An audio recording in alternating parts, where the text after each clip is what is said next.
शिव जैसा नहीं सर। ये कथा शिव महापुराण की जो तारा बाबा की कुटिया की जो कथा है, ये कथा केवल कथा नहीं है, केवल कथा नहीं। यहाँ तारकेश्वर महादेव के सम्मुख में बैठकर तारा बाबा जी के इस कुटिया में उनके घर में बैठकर शिव की कथा सुनना, सारे तीर्थ एक ही जगह पर, सारे तीर्थ। स्वयं मां शबरी अम्बा के सम्मुख में मेरे राघव जी, मेरे राम जी कहते हैं, प्रथम भगति संतन कर संगा और दूसरी रति मम कथा प्रसंगा। संतों का सानिध्य, तारा बाबा का सानिध्य और कथा का प्रसंग और शिव महापुराण की कथा, ये तीनों का जो संगम होता है, ऐसा लगता है कि स्वयं प्रयाग चलकर यहीं पर आ गया। स्वयं मैं कहूंगा सिरसा वासियों से, सिरसा के आसपास में रहने वालों से, दिल से सुनो और दिल से प्रार्थना करो। कब क्या देगा कैसे, ये हम इतने पत्रों नहीं पढ़ पाते, बहुत कम, ये थोड़े बहुत पत्र हम भी निगाह से देखकर रखते जाते हैं। इतने पत्रों को पढ़ना ये तो पहले दिवस है। कितना कितना देता है बाबा, ये उसके ऊपर निर्भर करता है। और कई माताएं अपने अपने छोटे छोटे बच्चों को लेकर आई हैं, जिन्होंने पत्र लिखा 5 साल में, 8 साल में, 14 साल में, 11 साल में, 15 साल में, 20 साल में। इन पत्रों में ढेर लगा हुआ है।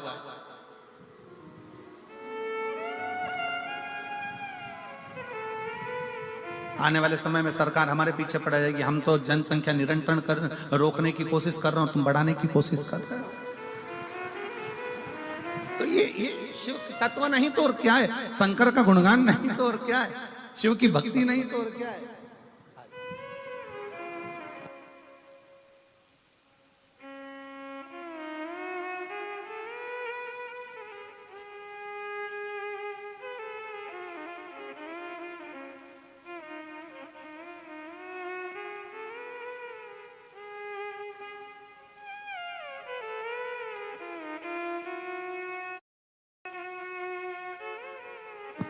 हम तो बाबा के भरोसे चलते हैं, हम तो बाबा के भरोसे चलते हैं। ये दुनिया वाले जलते हैं, ये दुनिया वाले जलते हैं, डमरू वाले के भरोसे चलते हैं, तारा बाबा के भरोसे चलते हैं। उसके समर्पित होकर, विश्वास रखकर, विश्वास।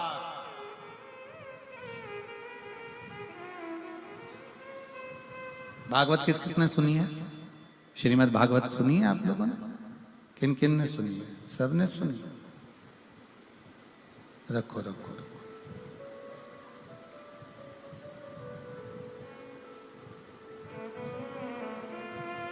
भागवत में एक प्रसंग आता है,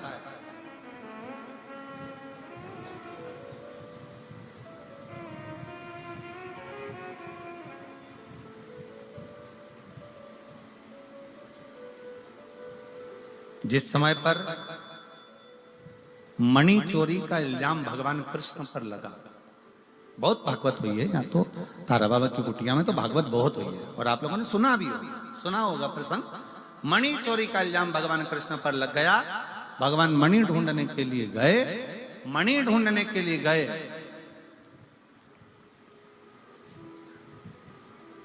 तो एक भालू का पुत्र, जामवंत का पुत्र, उस मणि से खेल रहा था। सुना है ना प्रसंग? जम के तो बोलो। आजकल सिरसा वालों ने बोलना बंद कर दिया है क्या?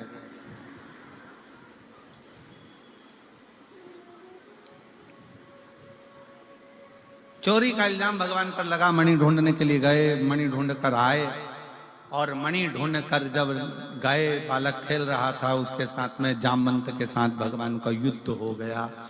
और युद्ध हुआ तो भगवान जामवंत ने भगवान द्वारकानाथ के सम्मुख में अपना हाथ जोड़कर प्रार्थना कर कर कहा, प्रभु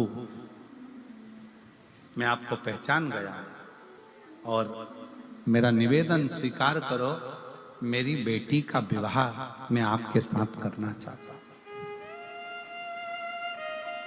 भगवान स्वयं चिंता में पड़ गए। चिंता में भगवान ने पूछा कि तुम अपनी बेटी का विवाह मेरे साथ करना चाहते हो? हाँ। भगवान ने पूछा तुम कौन है, मालूम है तुमको? जामवंत कहते हैं हाँ मैं जामवंत। जामवंत का फोटो किस किसने देखा है? राम कथा में जामवंत को देखा है तुम लोगों ने? अरे जम के तो बोलो जरा। ठीक है, तुम्हारे जैसा था? नहीं, भालू जैसा था। देखा है कि नहीं देखा? जम के बोलो। बकरा बकरी का छोरा छोरी बकरा बकरी जैसी होता है, बंदर का छोरा छोरी बंदर जैसा ही होता है। बोलो, बोलते जाओ जरा, हाँ है कि नहीं?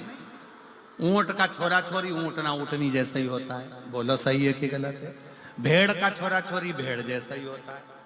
मछली का छोरा छोरी मछली जैसा। मगरमच्छ का छोरा छोरी मगरमच्छ जैसा। शेर का छोरा छोरी शेर जैसा। तो भालू का छोरा छोरी भालू जैसा। अब बताओ ईमानदारी से, भगवान कृष्ण को चिंता नहीं लगेगी कि इसने तो डायरेक्ट शादी का प्रस्ताव रख दिया कि मैं आपके साथ में मेरी बेटी का ब्याह करना चाहता हूं। भगवान चिंता में पड़ गए, ये ऐसा है तो छोरी कैसी हो?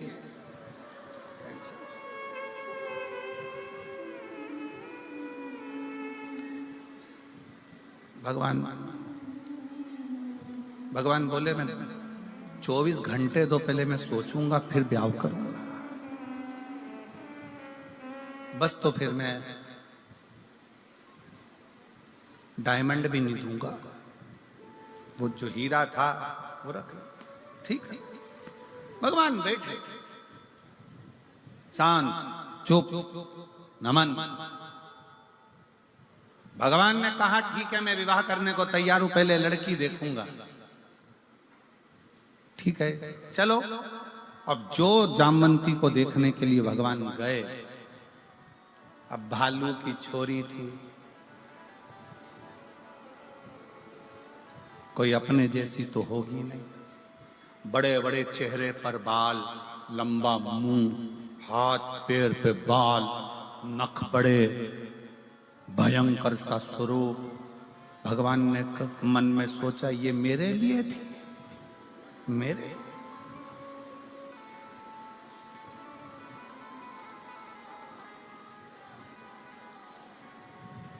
भगवान कृष्ण फिर चुप हो गए। तो क्या बोलूं, विवाह के लिए हाँ भरूं कि ना भरूं? पर ये भालू की बेटी से, जामवंत की बेटी से विवाह करूंगा, कहां की श्रेष्ठता? कहां की श्रेष्ठता? भगवान कृष्ण से रहा नहीं गया। तब भगवान कृष्ण मन में विचार कर कर जब मणि ढूंढने के लिए गए, एकांत में बैठ गए भगवान कृष्ण, और एकांत में बैठकर शंकर को विचारने लगे, शिव का स्मरण करने लगे। शंकर भगवान का जैसे स्मरण करने लगे कि मैं ये भालू की बेटी से विवाह कैसे कर लूं, जामवंत की बेटी से विवाह कैसे कर लूं, शिव का स्मरण कर रहे थे। भगवान गौरी शंकर स्वयं भगवान शिव लीला करते करते, नट लीला करते करते भगवान कृष्ण के सामने आकर खड़े हो गए। और भगवान कृष्ण ने ऐसी नट लीला करी कि द्वारकाधीश की बुद्धि में वो नट लीला बैठ गई। और भगवान द्वारकानाथ की नट लीला भगवान द्वारकाधीश की बुद्धि में बैठी। और भगवान कृष्ण ने तुरंत जाकर शिव के पास से होते हुए भगवान कृष्ण तुरंत जाकर कह दिए जामवंत से कि मैं शादी करने को तैयार, मैं विवाह करने को तैयार, पर मेरी एक शर्त है, मेरी वो शर्त को तुम स्वीकार करो। जामवंत ने पूछा कौन सी शर्त है? शर्त यह है कि लड़की अपना चेहरा जब तक मैं नहीं बोलूं तब तक ना दिखा। उसका पूरा शरीर ढका होना चाहिए, उसका एक अंश भी दिखना नहीं चाहिए। जामवंत ने अपनी बेटी जामवंती से कहा, बेटा तेरा जो मन था, राम जी का दर्शन तूने किया था और तूने कहा था कि मैं राम जी से विवाह करना चाहती हूँ, तो राम जी ने कह दिया था मैं एक पत्नी व्रत का पालन कर रहा हूँ, इस समय नहीं करूंगा, पर अगला मेरा कृष्ण अवतार होगा तब मैं विवाह करूंगा। तो वो विवाह करने को तैयार हैं, पर उनकी एक शर्त है कि तू अपना चेहरा मत दिखाना, अपना शरीर मत दिखाना, पूरा कपड़े में ढक कर रखना। तो कहा ठीक है, मैं तैयार। जामवंती ने लॉन्ग लहंगा पहना, लंबा, पूरा शरीर ढका, सिर पे पूरा पल्लू ढककर, पूरा चेहरा ढककर और पूरा शरीर ढककर, पूरा शरीर ढककर जामवंती का मंगल विवाह भगवान कृष्ण के साथ हुआ। अब भगवान कृष्ण लेकर सीधे द्वारकापुरी में पहुंच गए और उन्होंने जो शंकर जी ने आज्ञा करी थी, जो शिव जी ने ज्ञान दिया था, वो आज भगवान कृष्ण निभा रहे हैं। जैसे ही द्वारकापुरी में पहुंचे और रुक्मणी जी को मालूम पड़ा, रुक्मणी जी को लगा कि भगवान कृष्ण आए, रुक्मणी जी आरती की थाली लेकर आई, भगवान की आरती उतारने के लिए जैसे ही पहुंची, पहुंचते से ही रुक्मणी जी ने क्या देखा कि इनके पास में कोई स्त्री है, और देखते से ही रुक्मणी जी ने थाली नीचे रखकर पूछा, ये कौन है? भगवान बोले, ये मेरी अर्धांगिनी है, मेरी पत्नी। तो रुक्मणी जी बोली, मैं कौन हूं? भगवान बोले, तू भी है, तू भी है। आपने विवाह करा? हाँ, दिखा तेरा। जामवंती जी चेहरा ना दिखा। रुक्मणी जी ने पूछा द्वारकानाथ से, प्रभु ये अपना चेहरा क्यों नहीं दिखा रही है? बोले, तू तो उसके पाँव की धूल नहीं लगे, वो इतनी सुंदर। प्रभु आप मेरा अपमान की बात नहीं है, सुंदर बहुत है। अब मैं देखती हूँ, रुक्मणी जी ने हाथ से उसके चेहरे को देखने के लिए उसका पल्लू हटाया, उसने जम के का पात्र उठाया, हाथ में जल लिया, मैं श्राप देती हूँ, सुंदर मैं हूं, बस तू उतनी सुंदर रह जा।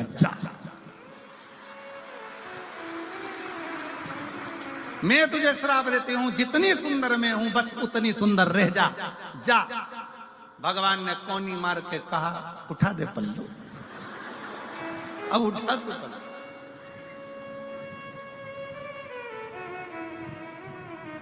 शिव क्या करता है?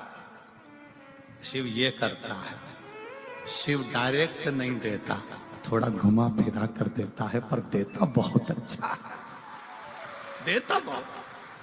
और जामवंती का चेहरा रुक्मणी जैसा हो गया, सुंदर हो गई, जामवंती बड़ी सुंदर दिखी। और जो जामवंती ने अपना चेहरा दर्पण में देखा तो सबसे पहले द्वारकानाथ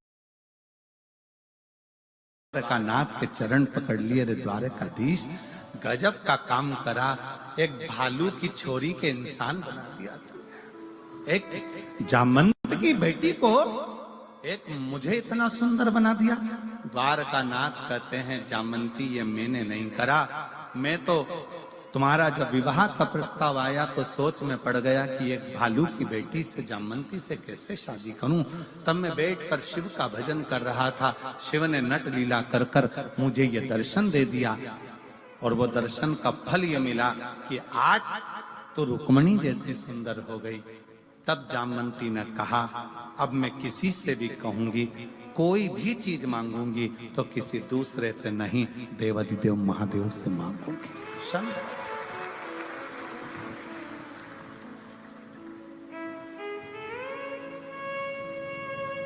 और नहीं तो वो पर्दा कराया ही काय को था भगवान ने।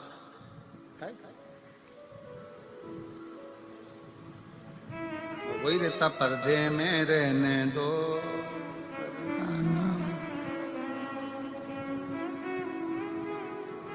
और उसी में बने थे। यह शिव तत्व है, भगवान शंकर की भक्ति है, शिव का स्मरण है, शंकर का मंत्र जाप, शंकर का नाम जाप।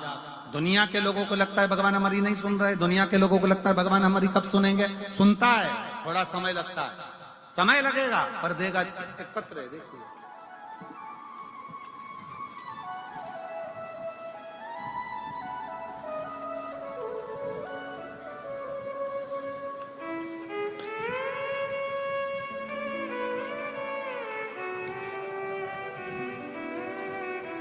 तो इतनी सारी थाली थाली दे दी तुम लोगों ने, पत्र लाओ पर निवेदन है थाली मत लाओ।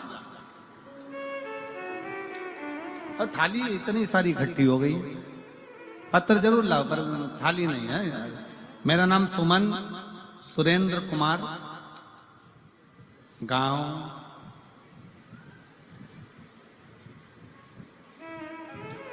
अब तुम पढ़ के बता दो राजा, हम पढ़े सो तो गड़बड़ हो जाए। बिश्नोई जंदवाला बिश्नोई पाला पान। तुम पढ़ लिए ना? अरे बोलो तो जम के पढ़ लिए, तुम समझ गए, बस जाने दो ताकि तुम्हें समझना जरूरी है। ठीक है, अपन एक ही चीज पढ़ लो बस बहुत है। जिला सिरसा, मोबाइल नंबर ये। गुरुदेव भोले बाबा की महिमा का मैं क्या गुणगान। कहीं बैठी हैं क्या? हाथ उठाइए। अच्छा वहीं बैठे, ठीक है, आ जाओ बच्चे को लेके आ जाओ। गुरुदेव बाबा का मैं क्या गुणगान करूं, मेरे पास शब्द नहीं है। मेरी शादी को 8 वर्ष निकल गए थे, संतान का सुख नहीं था गुरुदेव। डॉक्टरों के हिसाब से मैं मां नहीं बन सकती थी। फिर डॉक्टरों ने एक बार जांच करी और उसमें कहा आईवीएफ करवाई। हमने आईवीएफ करवाया पर उसका भी कोई रिजल्ट नहीं आया। आखिरी में डॉक्टर ने कह दिया कि लास्ट तक यही था कि आईवीएफ करवाया जाए। एक बार आईवीएफ करवाया, दूसरी बार फिर करवाया। डॉक्टरों ने आखिरी में फिर निर्णय दे दिया कि तुम्हारे द्वारा तुम मां कभी नहीं बन सकती। तब हमने आस छोड़ दी। तब हमारी पड़ोसन के कहने पर हमने सफेद आंकड़े की जड़ का प्रयोग किया, पशुपतिनाथ का व्रत किया और बाबा की ऐसी कृपा हुई गुरुदेव कि हमने यही पिछले वर्ष सिरसा में जो आपने कथा करी थी तारा बाबा की कुटिया में, यहीं पर बैठकर बाबा से प्रार्थना करी थी, बाबा हमारी गोदी भर दो। आप कहते हो जब कथा में श्री शिवाय नमस्तुभ्यम बोला जाता है, उसके बाद में बाबा से दुख काटने का बोला जाता है और थोड़ी देर के लिए आप मौन होते हो, उस समय पर बाबा से कुछ मांगना चाहिए। हम भी उस समय पर मांग लिए और बाबा ने ऐसी कृपा करी कि हमारे घर में बाबा की कृपा से 11/12/2024 को पुत्र रत्न की प्राप्ति 8 वर्ष के बाद हो गई। एक लाइन उन्होंने लिखी है कि डॉक्टर को जब मालूम पड़ा कि मैं गर्भस्थ हो गई तो डॉक्टर ने हमसे पूछा कि तुमने कहाँ का इलाज करवाया। हमने कह दिया तारा बाबा की कुटिया का। कहाँ का इलाज? अच्छा एक तो ये हरियाणा के लोग बोलते बड़ा विचित्र है और लिखते भी। हम तो बाबा के भरोसे चलते हैं, हम तो बाबा के भरोसे चलते हैं। ये दुनिया वाले जलते हैं, ये दुनिया वाले जलते हैं। हम तो बाबा के भरोसे चलते हैं, हम तो बाबा के भरोसे चलते हैं। बाबा ने हमको चलना सिखाया, बाबा ने हमको चलना सिखाया। सब भक्तों से मिलना सिखाया, सब भक्तों से मिलना सिखाया। हम तो सीना तान के चलते हैं, हम तो सीना तान के चलते हैं। डमरू वाले के भरोसे चलते हैं, काशी वाले के भरोसे चलते हैं। भोले बाबा के भरोसे चलते हैं, भोले बाबा के भरोसे चलते हैं।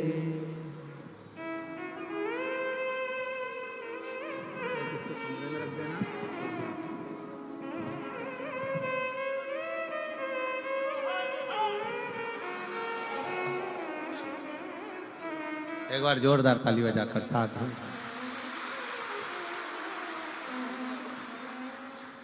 हाँ आराम से। अब बहुत सारे पत्र हैं बच्चे वाले, जो बच्चों को लेके आए हैं पहले वो खड़े हो जाएं।